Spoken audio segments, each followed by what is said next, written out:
Hey, thanks for joining us. We were just having a conversation. I thought I'd record this. Take it away, honey. Now I don't know where we started out. Well, it's just talking about the mother issue. These mothers that are devouring their children because they're not living their own lives with the illusion of, this makes me so mad, so I'll take a deep breath for a moment because it makes me very angry because I see this repeated so many times in so many ways that, and it's generational and it's so far back, so we can't pinpoint it, so I don't want to be too bitchy about it because it's a trained way of going, of raising children, where we get involved with our children's lives so intensely without letting them have their own, because we refuse to step into living our own fucking lives. And so we end up devouring these other beings when your job is to support them into growing. And the reason we started this conversation is because I'm working with someone who's really lovely, and she's trying to establish boundaries with her mother. And we've just... Many of your clients have those issues, right? You know, pretty much all of my clients have this mother boundary issue. And part of the reason clients like that come to me is because that was my hugest issue, was the mother-daughter boundary issues. My mother tried so heavily to live in my life that I no longer was in my life. So, and would devour where she could and tried to control what she could. And I spent my whole life trying to either mother her or find a mother, or it's just a long twisted story. And it all comes from the fact that this one person refuses to step in and live their own life for whatever excuse, reason, thought process they think they can't, using the title of mother as a self-righteous way to say, I own and dictate and mandate what you do, and you therefore are here for my belief system. And it pisses me off. Because it's so prevalent. Even the ones like, even say the way I viewed my mother, and she's just worked so hard all her life to provide the best options for me. Mm-hmm. But there's an aspect of her expecting me to follow the Chinese, like the mainland Chinese way of going about creating my life.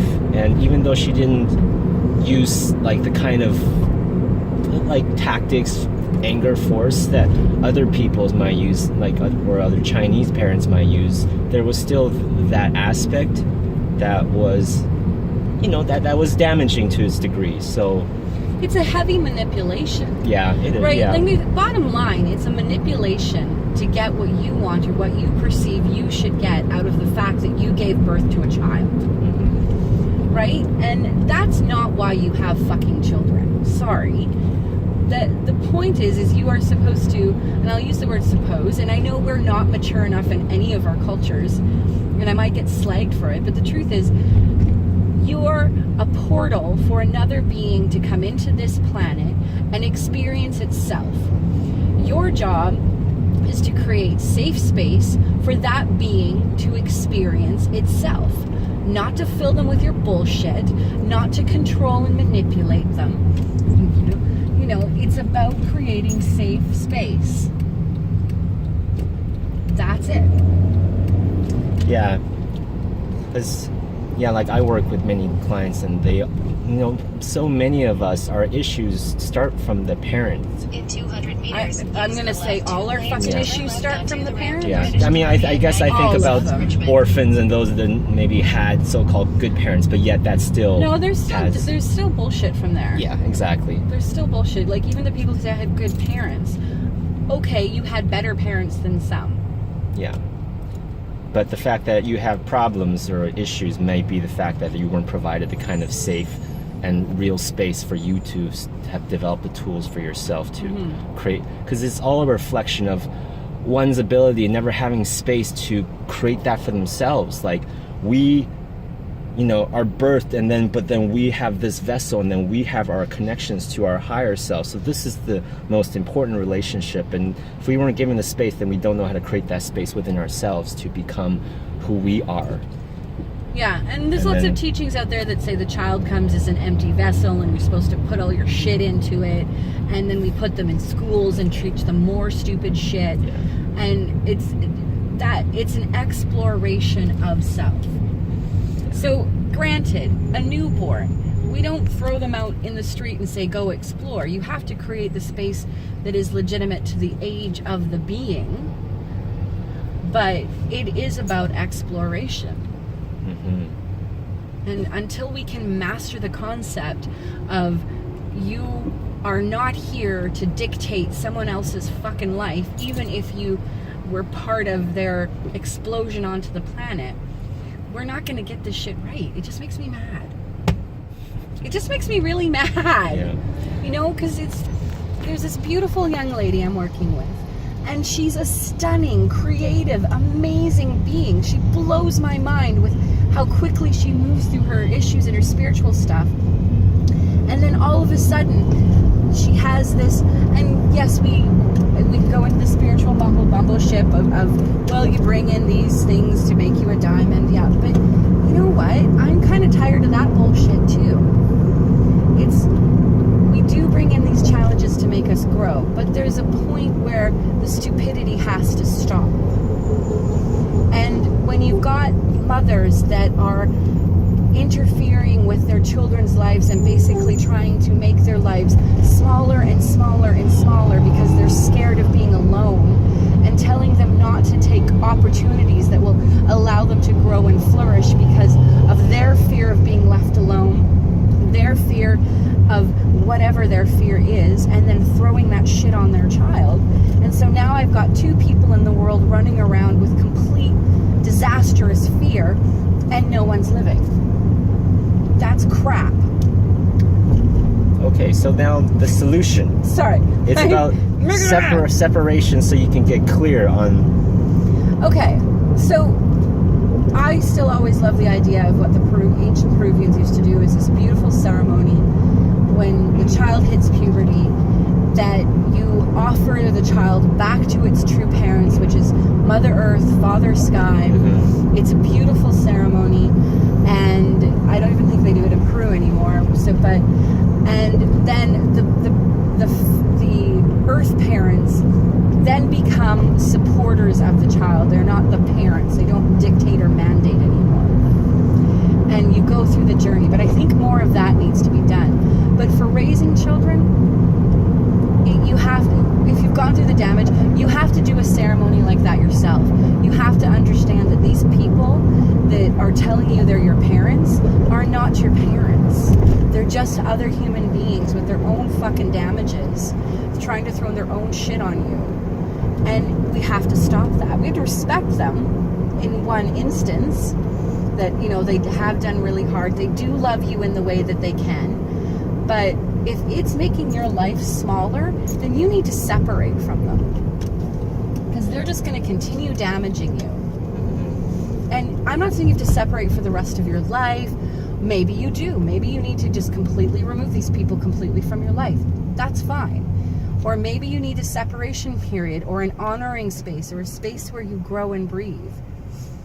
It happens. I mean, I had to do it with my mother. Unfortunately, what happened is, because of it, she committed suicide. I hope that doesn't happen to everyone, but that created a shit ton of space for me. It sucks, but I have a life because of it now. Yeah. I have expansion. I have a husband. I have a home. I have a career. I have things. I have my own body coming back to me, because I had to separate from this woman who was my mother. Yeah. It has to be done.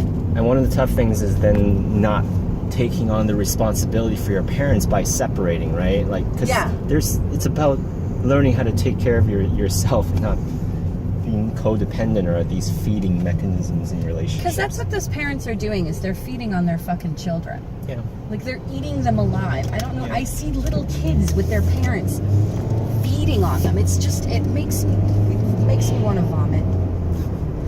Yeah, so some things, well, my experience is that the willingness to separate, you know, in a respectful manner, and then so I can had some spaces, and I was able to connect with people like my amazing Saoirse here to help me understand how much, for example, and as I become more clear in myself, how much I was still influenced and affected by them, even though, at least for me, it wasn't nearly as intense when it comes to the Chinese parenting aspects.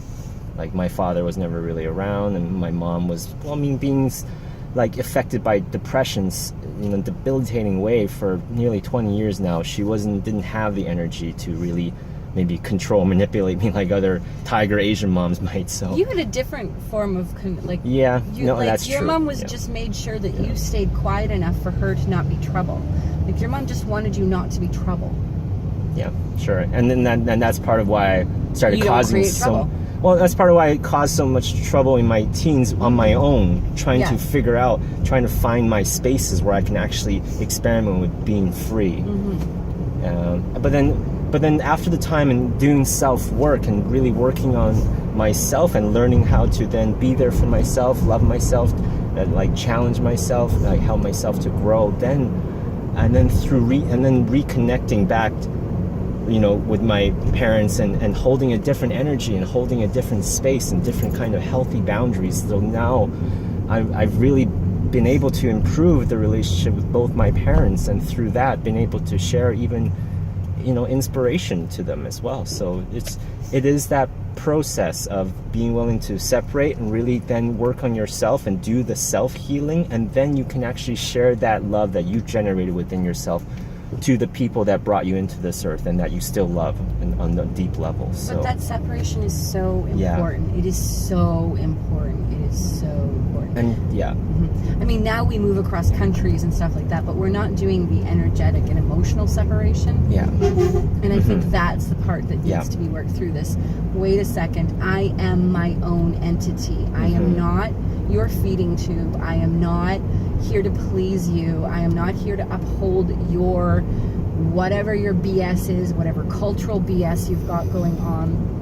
I am not here to be your little servant and toe your line. I am here for my expression.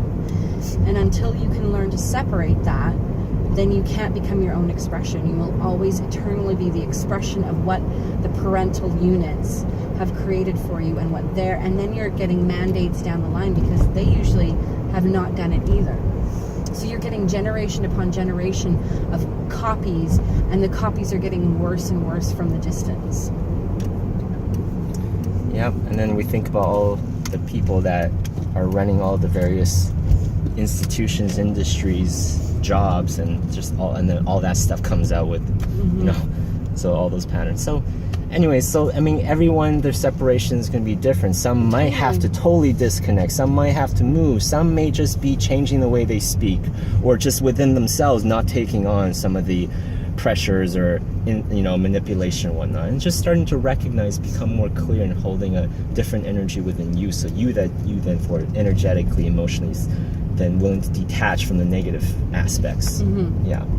So really, allow that process if you are in, have that, a challenge in a relationship with self or with parents. So, and seek support. I mean, just learning information, getting different perspectives and books and start with if you don't know where to start. But there's so many different kinds of help and guidance you can find now. So, yeah. Anything else to add? No, I think I ranted enough. Sounds good. Thanks for joining us. Let us know if you have any questions. Take good care. Bye.